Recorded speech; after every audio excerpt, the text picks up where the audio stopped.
Hi, my name is Harper. I'm from Arkansas, and I've been in Korea for about 6 months.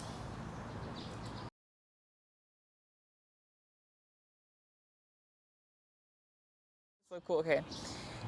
The reason why I came to Korea was to study film at a Korean university. Okay, so some of the pros about living in Korea, one big thing for me is transportation. Back home, like we only had the bus or Uber or asking a friend for a ride, and that can accumulate a lot of money over time. And so I just love how I can just like dock my card in the transportation, go take like a 30-minute bus ride or train ride, and like go in the city, do my little thing and come back, and it'd be less than like $3, and it's just like, oh, that's very convenient. It really is. Korean mannerisms. I'm not used to like the whole honorifics yet, but one thing I really do enjoy is when Korean people bow at each other, or when I bow at a Korean person, because for me it's like a little sign of appreciation, and it makes me feel appreciated. So I just want to give it back, and so I kind of like that. Another pro, if you're more of a person who loves a style and aesthetics, Korea definitely has that type of style and aesthetic. It's like when you walk outside, it's like a little mini fashion show. Everyone's dressed nice. It's like a code of how do I say, like a code of appearance, I would say. No, I wouldn't call it that. I really don't know what to call it, but everyone just walks out with looking. It's the fashion sense for me that I really love about Korea, because in my hometown, people just walk out in sweats, just whatever fits, whatever is nice. But here, there's like more of an effort being put into your style, and I really love that. And like everybody walks out with a little boss energy, and it's like I just can't. It's like I can't walk out the house and just look. However, I have to like match the energy, and that's something that I really love, because like every day I get to dress as like a different person, or just a different vibe every day. Another thing for me is the skincare. It's something I'm still amazed by, like the many options of skincare that they have, and it's just like I didn't know that could be used for my face. I didn't know that a foot peel even existed before I came here. I was just like, what the heck? What the heck is that? Like, why is that person's foot peeling in a weird way? Um, yeah. I don't know if this is a pro or a con, but the Korean food, it's either sweet or it's either burn your mouth spicy. For me, I think it's kind of good, could burn your mouth spicy. There's like different options. If you're a big fan of cabbage, they have kimchi here. I'm not a big fan of kimchi, but they sure know how to work it well into a dish. I love the fact that in the Korean culture, it's normal to eat with your friends and eat with each other. I'm used to like being in my room and just eating by myself, but I find it really fun going out with my friends and getting like a nice good deal, a nice good price on food, and just eating like really, really not really delicious food here that I really love. And it's my first time ever like going to a restaurant and like seeing like a stove built into the table. For me, that's still a weird concept. Like, am I not going to burn myself? Is something not going to catch on fire? I guess not here in Korea. I guess that doesn't exist. But I find it a big pro of being able to sit around with your friends and be able to have like a hot fresh meal and just talk and just drink, and it's just a really all around good environment. Yeah, okay. So, one of the big cons is finding clothes that fit you. If you're more the thicker side or more the taller side, good luck. You're still gonna have struggle finding finding clothes that match you. For me, I brought clothes for me from the U.S., but there's this thing called like free size. I call it malarkey. I don't think it exists, because usually the clothes are just like an inch above the ankle, or just like squeezing a little bit too tight, and it's just really kind of hard to find something that fits. And it's like, oh, now I have to go back on the internet, pay for shipping and everything. Not fun. But but yeah. Another weird thing, I find it like a silly con, but it's like egg yolk. In the States, there's no such thing as egg yolk. Like, yeah, you can act cute with your partner, but it's just like some like one-time thing that you both laugh at. But like, I usually see it among couples, and I'm like, oh, what was that? Wait, what are you guys doing? Why do you guys talk like that? Just talk normal. It's weird, but it's contagious. So my first time seeing a foreigner ever doing it was I was at like a department like hangout meeting where like we're getting to know like our Sunday names, like our classmates and everything. And there's this one foreigner girl who did it to a guy right next to her, and it was just like, oh. And I turned to the guy next to me and I was like, I hope you don't expect me to do that to you. It was a pretty funny moment, and I'm kind of friends with that guy now because of that moment that happened. But I realized when I walk into a store or when I'm ordering food, I do it, and I just can't, like, I can't stop myself. It's so contagious that when you meet your friends, you're like, oh, annyeong, and it's like, oh no, stop, no, don't do that. Just talk normal. But I think it's kind of like a silly clown, but I think it's also kind of cute though. Being younger, so I realized that I am the youngest in my group, so I have a lot of like oppas and unnis and like sunbaeams, and I realized like sometimes with my younger classmates that the my older peers will use their age as like an excuse for them to do something. It's just like, but you're perfectly capable of doing it yourself. But I guess it's more of like a respect thing, like, you know, respecting your elders, which I do believe in. But it's kind of like a weird concept to think that someone who's a year older than me, I have to do what they say because they're a year older than me. It's something I still can't process, but it's just like, okay, it's just part of the culture. Just go with it. Oh, this is also a little small pet peeve, but if you can understand Korean and have Korean conversation, I know that when I'm talking to a stranger, I'll talk to them in like in a formal tense, but they'll respond to me in an informal way. And at first I didn't realize it until one of my foreigner friends had pointed it out, and it was like, yeah, they're kind of talking down to you in a way. And I was like, oh, well, that's discouraging. Okay. So when sometimes it happens, I feel kind of like sad because I'm just like, I practiced this sentence before coming into the store, and I would like for you to speak formally to me, but okay. So this is also kind of a little small con, but sometimes when I'm talking to my 선배님s, they ask me like a lot of personal questions, mostly surrounding my dating life and if I have a boyfriend and why don't I have a boyfriend. I find it kind of weird because it's something that you talk with it's like some questions that you talk with your friends, but they just have no filter, not no filter, but they don't hesitate to ask questions like, you know, how's your dating life? What are you doing this? What's your weight? What's your blood type? That's the weird thing. Koreans are obsessed with blood types. I have no idea why, but that's another thing. But they just ask like really personal like body questions. And I'm like, hold up, we're not best of chingos. We're not friends. You know, let's just say that for another time. This is really kind of weird to me. What's your blood type? I'm my blood type. My blood type is A, and the only reason why I found that out when I was giving blood, I had to write down what my blood type was, and I didn't know what it was, but I'm a blood type A. Wait, I'm a blood type A? My blood type is A. Okay. And then also another weird con is like when you're having conversations with your Korean friends, they might give you too much advice or sometimes a little bit too helpful. I remember there was one time where I had a Korean unni and I had to renew my visa, and she had called the office for me and like set up an appointment, not set up an appointment, but she had called the office for me to get information. And it was already information that I knew. I thought it was really nice of her, but it was like, honey, it's something that I already know. But thank you so much for figuring it out for me. And like sometimes in situations that you know what to do, they'll sit you down and they'll go like a whole process and why you should do this and why you should do that. And I'm like, oh, that's so lovely, but honey, I already know that, but thank you so much. You know what? Brownie points to you. You're being so helpful. I really love it, but it's just like, honey, I know. Personal space. Oh, personal space. Where is my personal space?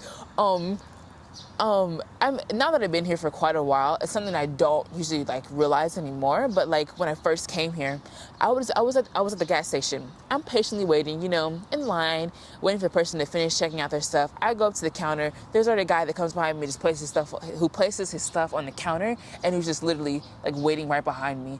And I'm like, dear God, sir, please back up. This is very close proximities, and I'm not used to this. Please back up. And I realized when I'm getting my groceries that the lady's like whoop, whoop, whoop, and I haven't even got my stuff in the bag just yet. And I'm just like, oh, please slow down. I'm not ready for this. This is very intense. And she'll ask me like so many questions like really fast. And I'm just like, yes, I don't know. Please slow down. But sometimes when you're walking in the street, like you bump into people and like, it's nice to say sorry, or it's or something, but no, these people just keep going about their day, and I'm like, does that not hurt your feelings? Are you not offended? Is there not an apology in order? Sometimes like a fight has broken out, not a fight, but like an argument has broken out when someone hasn't said sorry, but it's just like, you could still look up from your phone and avoid the person, but that's another thing. Okay, this is something I will never understand. That's part of the Korean culture. Well, it's part of every culture, but the amount of plastic surgery advertisement is completely overwhelming. For me, it's overwhelming because in the U.S., I'm used to watching shows like Botched or seeing celebrities and like influencers talk about their experience, but it's kind of like a mellow experience. But here, if you go to like a certain city, it's just like, there it is, here you go, here's so many options. If you want to, you can do this body part, it costs this much. It's like so easily accessible, and it's like I wouldn't say there's so many people, it's a common for people to do it. And like sometimes you wonder, like, maybe I should get this done, or maybe I should, or la la la la. It's like so many like thoughts are running through your head, and it's just like I never thought about this before while I was in America, but now that I'm here and there's so many like options, it's just like, oh, what should I do? So it's like quite overwhelming sometimes. And sometimes it's targeted towards women, or marketed. I just didn't say targeted. Sometimes it's marketed towards women, and it's hard to, I wouldn't say escape it, but it's just like an image that follows you everywhere. And it's like a constant thought in your head, maybe I should change this, maybe I should change that. Oh Lord, I knew this was gonna be a struggle, but I didn't think it'd be that big of a struggle. Finding stuff for my hair, good golly, Miss Molly, I had to travel like an hour and a half or 2 hours outside of Seoul to find a beauty shop. And it's just, oh good Lord, it's just such a hassle. And there's shops here that will do your hair for you, but I'm very picky, in particular where I like doing my own hair.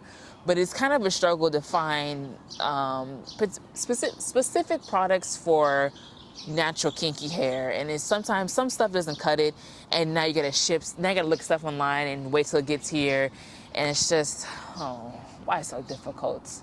Why? Also, another thing with finding makeup in a darker shade, which I kind of expected because not everybody here is my shade. I understand that, but still there's a foreign market, and it's just like, it only goes so far, and it's just like, why? Why would you do this to me? So yeah. Okay, next question. Yes, to a certain degree. Back in the States, I really hate to say this, but back in the States, I'm quite aware of how black I am or how white I act. And so it's kind of like more of like a racial thing, but here in Korea, it's kind of more like a foreigner thing. So to a certain degree, yes, I'm treated differently, but sometimes it feels like I'm treated a little bit more better here because I'm not constantly reminded of like the value of my race. I'm just reminded that I'm a foreigner, and what type of foreigner I am, if I'm a good foreigner or if I'm a bad foreigner. And I think people label me as a pretty good foreigner because I respect their cultures, I'm understanding, and yeah. I usually do keep to myself a lot, but people are just more curious about like my culture and just the way I think about things. But it's not like a big drastic difference. It's just more curiosity of like, who are you as a foreigner? What's going on in America? Why do you think this way? Culture, history, blah blah blah blah blah. What's this? Why that? Yeah. Good. That's a pretty hard question because if someone isn't doing something directly towards me, if it's not a direct like racist comment, then I don't know that someone's being racist to me. I can't detect indirect racism. I really can't. So far, the 6 months that I've been here, I haven't had any racist moments that I think, wow, that's racist. I was like, no, I really haven't had any, because usually with Korean people, they really keep to themselves, and it's just like, oh, you're here, okay, da-da-da-da-da. I think the fact that there's been like a couple of foreigners, there's this one black guy who went on a TV show and expressed his, not dissatisfaction, but who expressed his worry and his experiences on the bus as a black man. And when the Korean media saw that, they took into account of how foreigners are treated, especially how black foreigners are treated. And after pretty much that, I've seen like quite a change of how black people are approached by, how Korean people approach black people. And for me, I haven't had any disheartening experiences really so far. And if they are, I don't really know, because I'm just like, oh well, that happened, I go about my day, blah blah blah blah blah.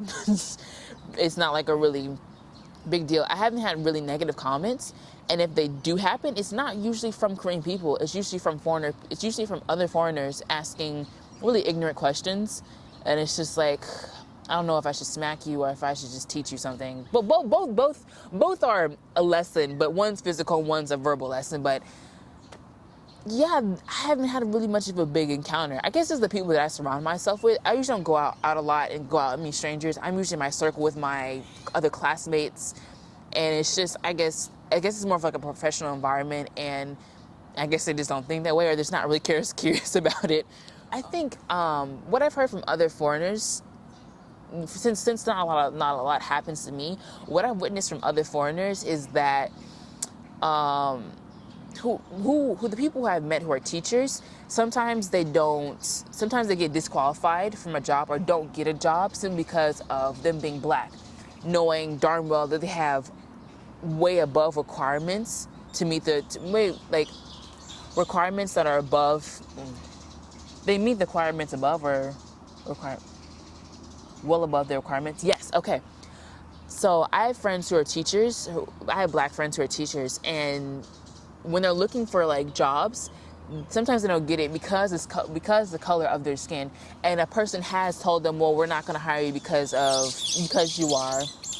Am I wrong? Okay, no, I'm not going to say that. No, the birds say I'm wrong, but I have friends who are teachers who are black, and on the job description requirement, it will say only looking for this particular race. We're not accepting this particular race, knowing darn well that the person is way overqualified than the job, and they can help the students more. But it's just like sometimes they get rejected because of their skin color, and I find that kind of like very disheartening, because the person will show them requirements and show them that they're better than the other candidate, but they'll be like, nah, we'll take them instead. I feel like it's more of like a comfortability feeling, but it's just like they're not being aggressive, they're not really being tactical. It's something I don't understand. Yeah. People are definitely friendlier than I thought they would be. Obviously, when I came here, I tried to have, no assumptions, no pre-notion thoughts, to have a clear mind and just accept it how it comes. But people are really just naturally friendly here, because people are naturally friendlier here because of how Korean mannerisms play in society. So I feel people are more friendlier than I expected. Obviously, I try to come here with no preconceived notions. Korean people that I've met have come off as really friendly, and Korean mannerisms really play a big part in that. I remember there's one time I went like an hour outside of Seoul, the countryside of Seoul. A friend and I, we were waiting for a bus, but a bus didn't show up, so we decided to walk to the next bus stop, kill some time. And while we're staying at the bus stop, there's like these two like random like black cars that just pull up, and I'm thinking, oh gosh, we're gonna get kidnapped. No. There was this one guy that pulled out of the car. He was talking to the other guy in the car, blah, blah, blah, blah. And then, of course, he asked us a question. Of course, he was talking to us in Korean, but thank God we can understand him. He was asking, are you guys okay? Did the bus not come? And so he literally sat there for like half an hour waiting to see the bus would come with us, sitting with us, not just in the car like a creeper, but he literally sat down with us, waiting for the bus to come, calling the bus people for us to see where they were. And he says, you know what, I'll just help you guys. I'll just drive you guys to the train station. And at first I looked at my friend and I was like, should we? We're two foreign girls in a foreign country.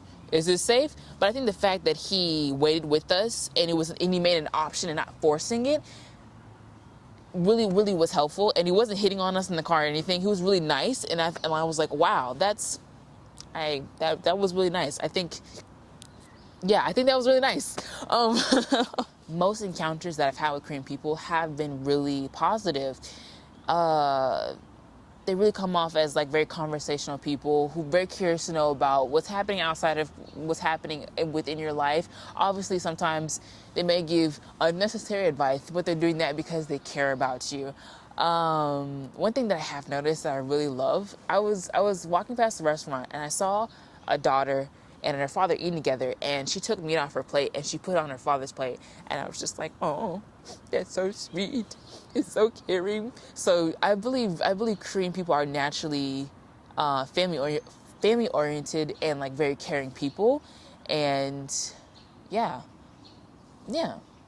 But just sometimes come off as reserved because, like, you know, they're just doing their own thing and you're just a foreigner just floating there. It's like, oh. But yeah. That's wrong. This is kind of a sad one. So living in a southern country, it's kind of like a southern attitude, you know, to talk to the person behind you, talk to the person next to you, talk to the person behind you, and just ask any questions about their day, how nice the weather is, just to start up a conversation. So when I first came to Korea, it was the first time taking a train. I'm just waiting outside the train, just do, little happy little foreigner that I am. And I remember on the plane, I practiced so many conversational topics. And so I'm waiting at the train, I'm preparing myself, and I'm saying these lines in my head. And I tap on the person in front of me. I'm like, 날씨가 좋아요? Isn't the weather nice? Or how is your day? And the person just like, and just nods to me, and they just turn back to their phone. For me, that wasn't really rude. I was just like, I said something Korean today. I had a conversation. It's amazing. I'm on the train. And I'm just like, I'm asking the person how their day was, and they just ignore me. And I'm just like, it's okay. I'll just talk to the next person. It's all fine. It's all good. I was telling my teacher. So when I was telling my teacher about how I ride the train and everything, and I was telling her that I try to talk to people, she was like, India. No, don't do that. Korean people don't do that. And I was like, why not? And I was like, why not? I'm just trying to be friendly. And she was like, no, that can be seen as being rude and being in their personal space. And I was just like, oh, okay. Well, I guess. I was kind of disheartened. I was like, I just want to know how your day is. You know, what's the good hot spots? How nice the weather is? How's your kids? I don't know, just something. So it's kind of hard. Like, it's kind of hard just sitting on the bus and just being by myself and just being like, I just want to ask you how your day is. It's really weird, but yeah. Oh, is it easy to make friends in Korea? It really depends. It really depends how much Korean you can speak. If you can have conversations with Korean people, if you have like a basic conversation with Korean people, I believe that's kind of helpful.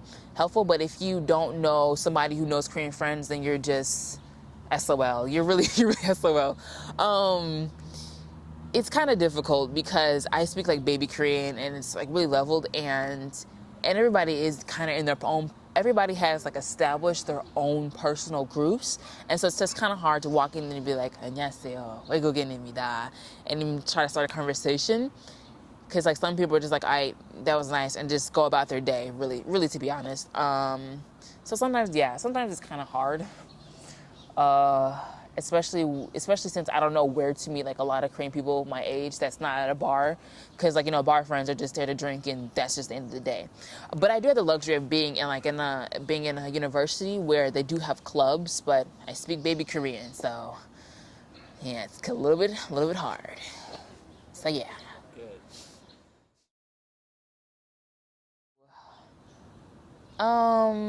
As sad as it kind of sounds, I do believe kind of black people do get treated kind of better in Korea. I think, from my personal opinion, like I said before, and like in America, I'm constantly reminded that I'm black. I'm constantly reminded that there's like struggles against me, blah blah blah blah blah, and it's just like, it's kind of like, I wouldn't say like a mental prison, but it's just like, it's really kind of aggravating having to like live your everyday life with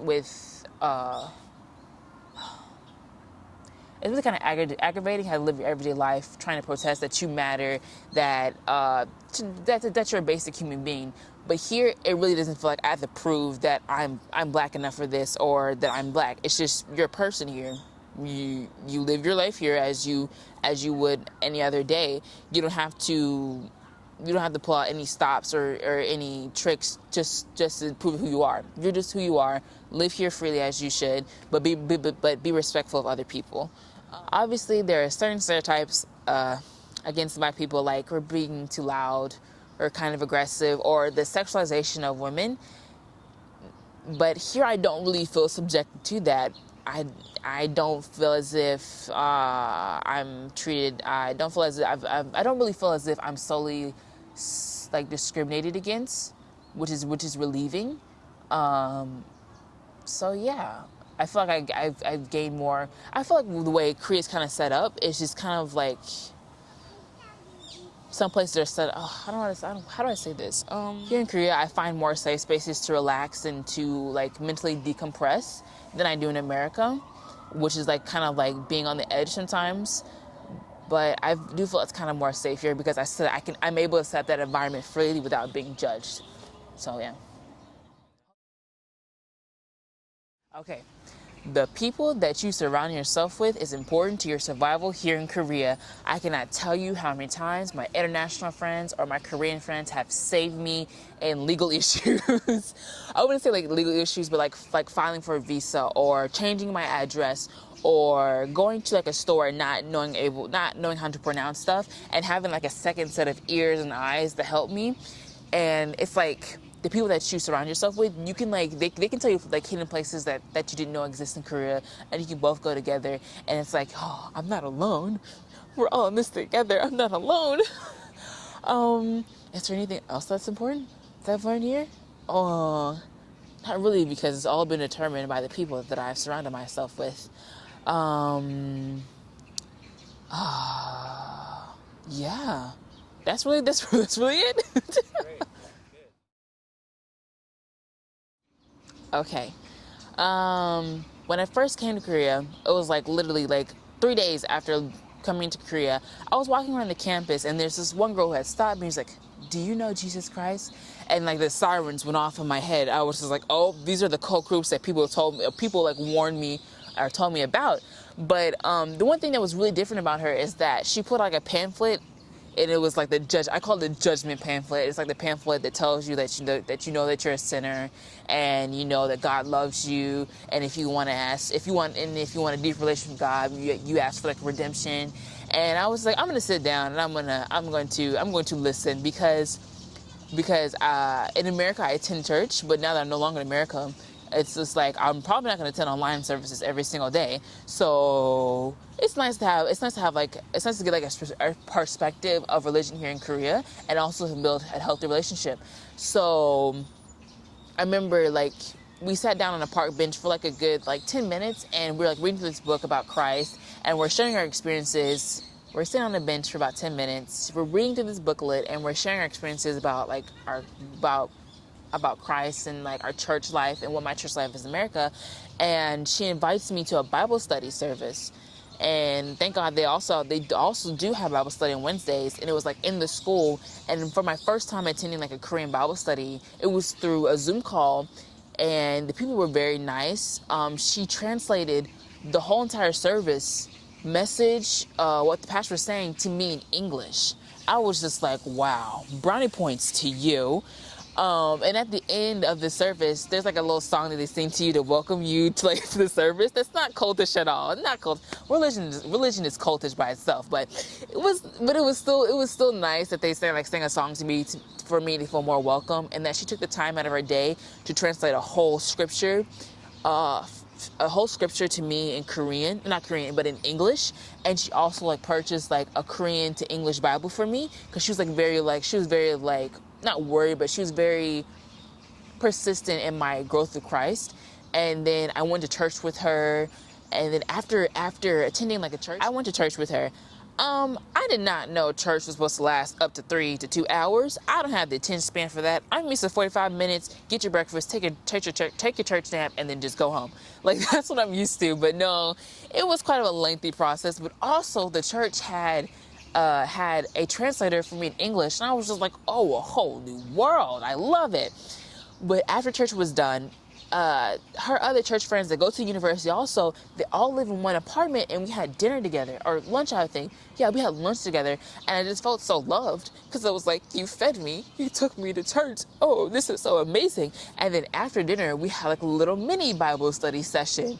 I was just like, the first one wasn't good enough? Okay, this is fine, it's okay. And it was like it was like a Bible study session for like new members. And I was like, oh, I felt kind of appreciated. And she also translated for me in English too. Well, she tried her hardest. I love that her English wasn't perfect, but she still tried her hardest to make me feel comfortable. And I still tried my hardest at my Korean to make her feel appreciated. And I said, I love this energy. But after a while, it felt like I just kept repeating myself, and it felt like I felt kind of stuck. And it was also the time that I had to leave Korea, so I was like really sad. And I was just like, I just want to focus on leaving. But she's like, no, India, you have to rely on God. I was like, honey, I gotta pack. So it had a very good positive start, but after a while, it just became quite overwhelming because here, like religion here in Korea, people are devoted. Oh my gosh. Yeah, please. But after, Korean, I realized that religion here, people are really devoted to it. And for me, it was quite overwhelming because I was just like, I just want to take a break, just a little tiny break, just a week break, just to be by myself. It's like, no, like, we have to have Bible study. You have to, like, write in your Bible daily. You have to, like, have a greater connection. This is how you have a greater connection with God. I was like, that's great. That's wonderful. But I just want to, like, a week off, please, to be by myself so I can recuperate. Please let me have this day off. But we're still close now. I decided like, hey, this is what I need. I just feel more comfortable attending church online in America because of the big culture difference. And when I'm ready to be that dedicated to God, it's going to be a very slow transition, but I will definitely come back to you. But we still pray together, and the love is still there. So yeah. Boy, do I have the differences for you. Okay, let's go down the list.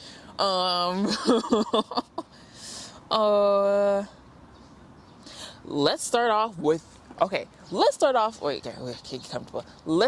the beauty standards here. In America, I realize, like, American women, we go for the more either like glossy or the more mature natural look here. We want the bronze, we want the contour, we want the full lips, we want the brows to be popping, the eyeshadow to be glorious. Here in Korea, it's a little bit more toned down. Obviously, there's more of like a paler shade, but I realize that girls put like glitter under their eyes because of like the whole mask thing. I feel like in Korea, it's more of like a cute aesthetic. It's like the small face. I think there's like the small face is kind of important. Yeah, and like even at first in Korea, it was my first time. No. I think it was no. Oh, how was it? Here in Korea, I think I don't know how to say it, but like men wearing makeup versus men wearing makeup in America. I think it's kind of like, I think men wearing makeup here in Korea is more for like a touch up rather than men wearing makeup in America. It's like more the drastic. Because I think I want to say because like drag queens. No, not because of drag. No, but like, okay, so both men wear makeup here and in Korea and in America, but I feel like for men wearing makeup, it's more of like a touch up to go everyday use. When I see men in America wearing makeup, it's more of like going out, being stussy, being a little bit more vibrant, a little bit more dramatic. There we go. That's it. Dating here, good gosh, have Korean couples knocked American couples out of the water. I am talking about, there are so many holidays. Why do you have so many holidays? Just tell them that you love them and go about your day. Here with Korean couples, it's more of like the relationship's like being more romantic, being more cherishing with each other. Let me give you presents so much. I love you. You love me. I love you. They take like a whole lot of pictures. I'm like, I have never noticed that. I have never noticed that in America, but they take a whole lot of pictures. They go on like a whole lot of trips. They're like the matching of the outfits. This is why Koreans knock American couples out of This is why Korean couples knock American couples out of the water. It's the matching outfits. It's the holidays. But it's like the certain vibe that you see from Korean couples. I see more matching outfits than I do see in America. I see that when I look at Korean couples, they just make me feel so happy, especially looking at Ajima and Ajushis. Oh, they're so cute. But when I see the Korean couples, it's almost like the girl, she's always like dressed like so she's so elegantly, so gracefully, and she has like flowers in her hand, and the guy's just dressed like so good also too. So good. Is that English? I think it is. But the guy's just like well, nice and fitted, and they both match each other, and I'm just like, oh, mwah, mwah, it's a masterpiece. And freaking America, the girl's dressed nice, but the guy's dressed in sweats. Huh? That doesn't add up. No, and like sometimes in America, the relationship is like it's a little bit more casual. It's like kind of like my best friend. We're a little bit more blunt with each other, but we still like each other. I feel as if we are a little bit like PDA. There's a big difference. It's with PDA. In America, it's okay, like, to make out with your individual in public, but here people just like hold hands and are just really loving, a little bit more conservative, a little bit more modest. We're just like beep it, go wild, go go wild with each other. Yeah.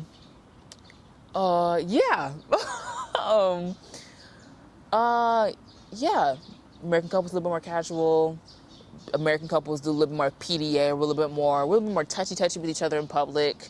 Obviously, there's more of like LGBTQ plus couples that are more out there rather than here in Korea. But that's a whole different subject. Yeah. Okay. Yeah. There's still more. There's still more.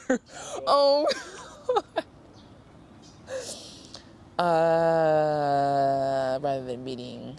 Oh, how couples meet. Okay, we're still on dating. Sit with me for this tea. Okay, how you meet. So usually how like American couples meet is either through Tinder, not to name drop, but through apps or going up to someone, shooting your shot. But here in Korea, I realized that most people know each other from like other friend groups. My roommate found her Korean boyfriend from going out with her friend, and he was like, yeah, I'm interested in you. Are you interested in me? And they've been together ever since. So usually Korean people meet up with each other, and it's usually from friends. American people usually just be like, hey, I like you, let's go date. Or on a dating app, want to meet up. It's kind of sketchy, but it's like, where's the risk in it? It's not fun, there's no risk, right? Also, yes, with dating, Korean men still knocking them out of the water, knocking American men out of the water. No offense. But I realized that that since like Korean, why can I not pronounce the word of Korean? And Korean relationships, I noticed that the men are a little bit more caring towards their girlfriend. Since PDA isn't really like common here, like it's more of the egg yolk, it's more of the touching, it's more of the being more of the caring side. And I realized that Korean men act a little bit more not gently, but act a little bit more gentleman towards their partner, even in an international relationship that I see, rather than in obviously there is in the U.S. and the American standard, but sometimes the guys come off as a little bit too macho, a little bit too testosterone. Yeah, a little bit too testosterone in your system, a little bit too tough, and it's just like, sir, you're doing a little bit too much. But yeah, I hope that kind of makes sense. That was just a little bit out of the brain. Also with Korean women, with Korean women, we're a little bit more, not Korean women, why I say we, with American women, we're a little bit more blunt in how we feel. Yes, it can come off offensive, but it's like, you only took it offensively. We're just saying how we honestly feel. With Korean women, I feel as if sometimes they won't discuss that with their partner. They'll just like kind of put it aside and talk to about their friends. But, yeah. Oh, there's some more. Okay, body shape. Dear gosh. Being thick in Korea is a little bit difficult than I thought. A little bit more difficult than I thought. I realized that people here, they're a little bit more skinnier on the skinnier side. And of course, it's easier for them to find clothes. But it's just like coming here as an American, you realize how much thicker, how much bigger you are compared to the average Korean people. Because like literally, I know I have big feet, but I didn't know that I had to go online and search for my feet size.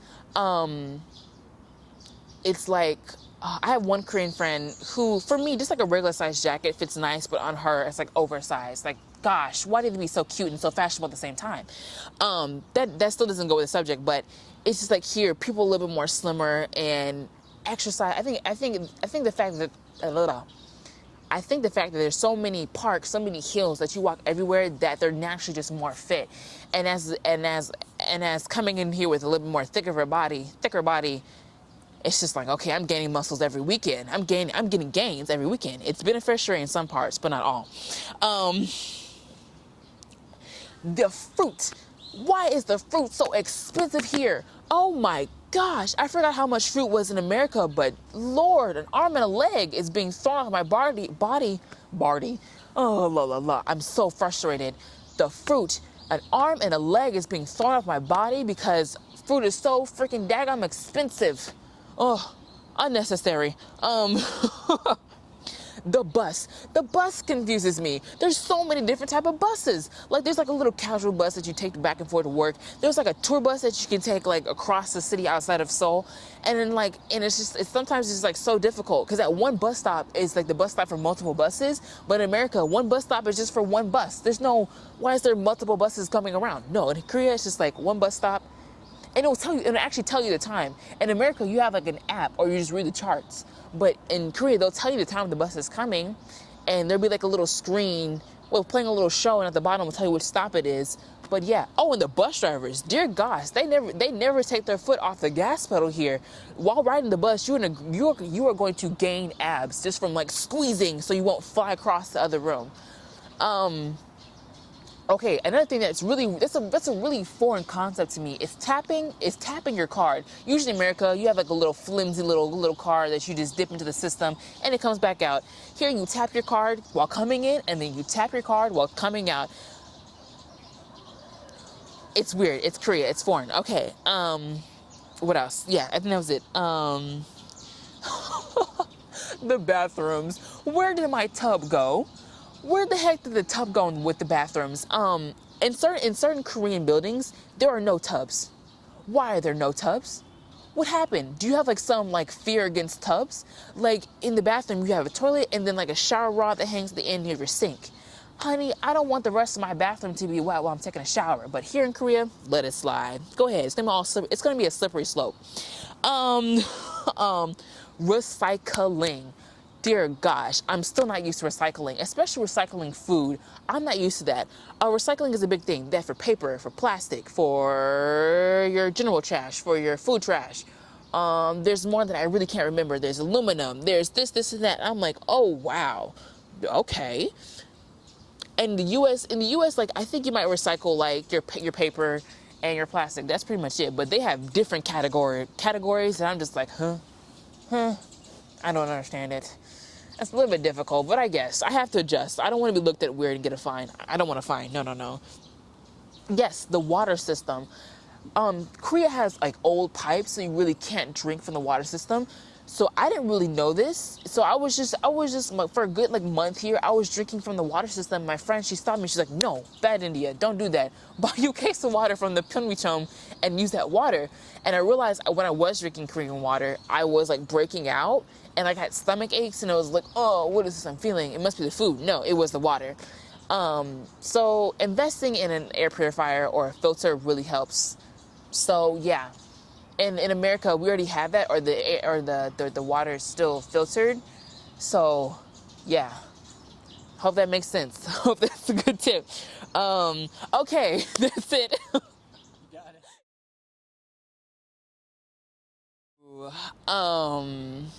Visiting/moving to Korea. It's just moving / visiting to Korea.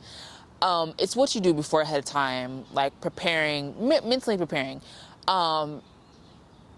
How do I say this? Changing your mindset to being above the stereotypes here is very important to your mental health, and it's how you continue to, I guess, live or, I don't want to say cope. It's okay.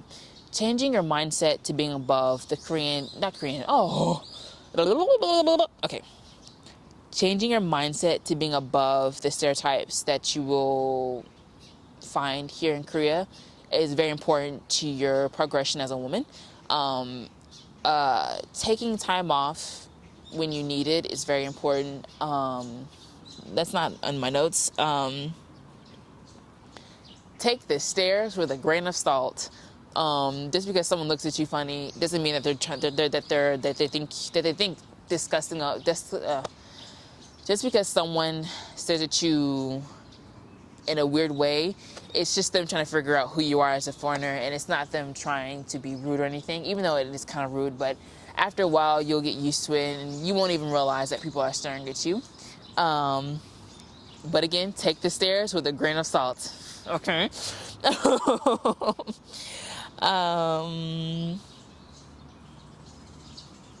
Embrace your individuality. Enjoy all the vibrant experiences that Korea has for you. And don't be afraid to correct people who, no, they shouldn't correct people. No? Okay.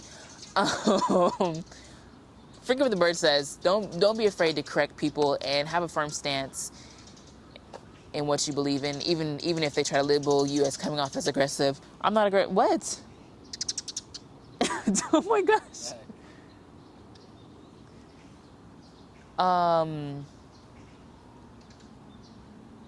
I forgot what to say. This bird made me forget. What the heck, man? Okay, well then we'll just get that part. But embracing your individuality. Enjoy the vibrant moments that you find in Seoul. Always do mental health checks. Always take time off to do mental health checks, because Korea provides great, wonderful places for you to relax and sit down. And I think that's it, because it's really just more of like an emotional thing, preparing ahead of time, because no matter where you go, certain images and certain standards will still follow you, but knowing that you're above that is more important. So, yeah. Okay. Amazing.